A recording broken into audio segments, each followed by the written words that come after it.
అమ్మా, ఇంకా స్నానం చేయలేదా? రా త్వరగా, టిఫిన్ చేసేసాను నేను. రెడీ అవుతుందా? అందా నీకులాగే నేను కూడా 25 ఏళ్లుగా పొద్దున్నే లేచి ఆ దేవుడికి పూజలు చేస్తూనే ఉన్నాను. ఏమైంది?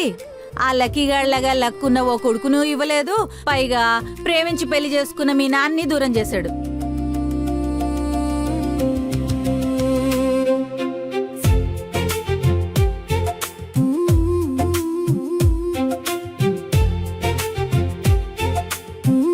అదృష్టం దరిద్రం అనేవి మన చేతిలోనే ఉంటాయమ్మా. స్టార్ట్.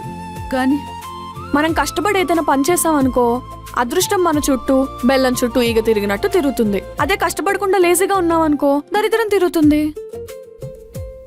అయిపోయిందా? నీకు మా అమ్మ పేరు పెట్టింది మా అమ్మని గుర్తు చేసుకోవడానికి, అంతేగాని మా అమ్మలాగా నీతో క్లాస్ పీకించుకోవడానికి కాదు. సరే, నేను బ్యాంక్ వెళ్తున్నా. సాయంత్రం లేట్ అయితే లక్కీని తీసుకొని వెళ్ళు. నేను వెళ్తుంది బ్యాంక్కే. బ్యాంక్ కైనా బజార్కైనా లక్కున్న లక్కీ పక్కనుంటే ఈ అష్టలక్ష్మికి ఏ కష్టాలు రావు.